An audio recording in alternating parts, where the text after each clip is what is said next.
Without a proper plan, you will not be able to complete your robot within the given period of time. If you spend more time on small tasks and less time on important tasks, your dream of winning a competition will not become a reality. So, making a proper timeline is crucial when it comes to robotic competition. We divided our timeline using the following structure. First 20% is for creating the best robot design as to our knowledge after many brainstorming sessions. Next 30% is for building the robot according to that design. Then another 20% is given for tuning, testing and debugging the robot according to the given task. And the last 30% is for modifying the robot to achieve the best possible performance. This was taught to us by Dr. Peshala Jayasekara when we were doing this module in semester 3, and it actually helped us when we were preparing for the competitions. So we would like to recommend you all to try this method as we know the value of it.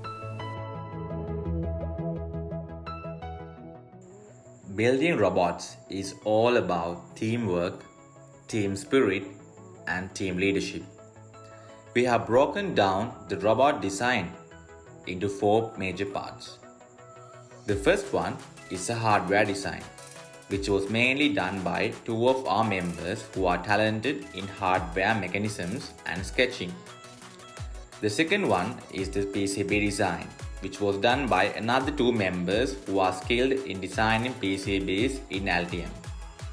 And programming is done by 2 members who are skilled in STM programming. And finally, the fourth part is the algorithm, which was done by 3 members who are skilled in C++ language. Our team leader overlooked all the tasks while fully engaging in some parts. Most of the members were engaged in several parts. We were successfully in doing parts parallelly, like simulating algorithms for the maze and hardware design at the same time. The designing process cannot be done in a waterfall method as of the tight time period of the competitions. The idea here is to delegate tasks among the team so that everyone can work on something they are good at while giving support to other tasks.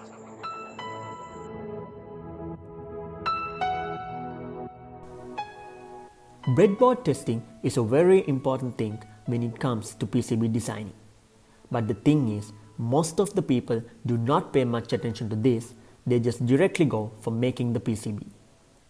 If you want to come up with a good and reliable design, we would like to recommend you all to do breadboard testing prior to the PCB design so that you don't want to struggle when you are actually making the PCB.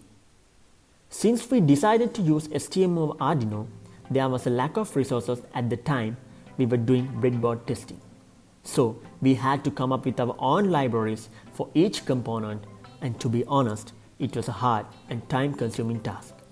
But as mentioned earlier, we did not struggle when we were actually designing the PCBs, as we have identified and corrected all the errors of the circuits and code segments at the breadboard testing stage. What we did were made a proper power supply circuit using batteries, buck converters and boost converters and tuned them as required for the components in our robot. Tested the LEDs as we require it for later debugging parts. Tested and calibrated the ranging sensors. Tested and calibrated the color sensors. Tested the motor controller. Did the motor speed test and encoder test. Tested the OLED display with button panel. Checked each servo motor's pulse range. A robot is not a human. It doesn't tell you what it is doing at the moment unless you program it to. This is where debugging comes to play. When testing a robot in the early stages, there is a high probability that it will not behave as we require. To correct those issues, first we need to identify what the robot is actually doing. Some simple debugging methods can be used to identify those issues and monitor the behavior of a robot. If you have not used any debugging methods in your robot, it will become very difficult for you to identify and make the corrections that your robot needs. Following are the methods that we use in our robots, but there may be other methods as well. The first one is OLED display with a button panel. This system was introduced and implemented by us, and now lots of people use this method to debugging. You can test each individual task very easily just by selecting the functions displayed in OLED using the buttons. The second one is LED indication.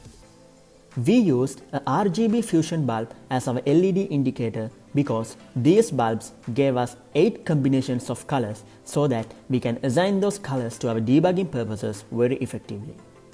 One example where we used this in the SLRC 2019 competition is to indicate the colors of the colored squares identified by our robot when it was navigating inside the grid, so that we can compare the actual color with the color identified by the robot.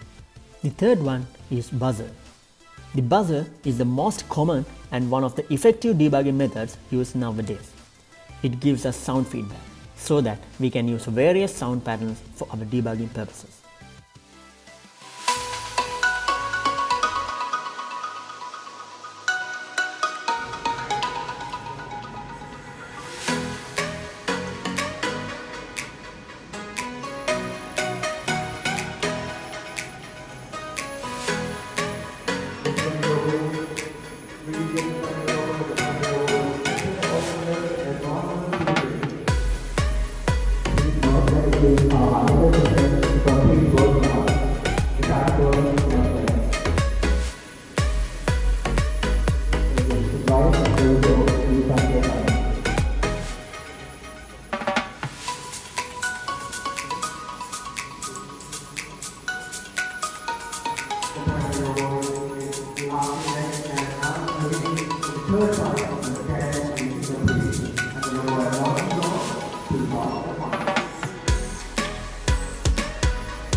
After a lengthy video, and here we come to the end.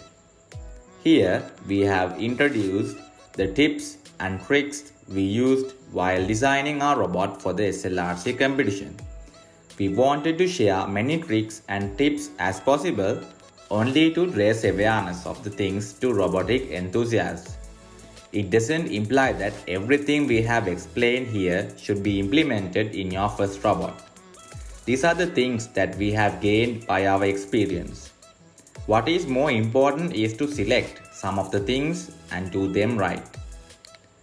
Always try to learn something new in every project you do. Our team CircuitBreakers participated in every competition to learn and apply something new than targeting only the victory. If you have more questions about the explained topics, please reach out to us.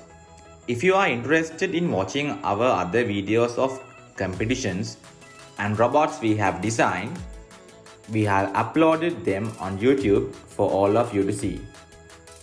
Finally, we wish you all the very best for everyone who is watching the video, and we hope you might have learned something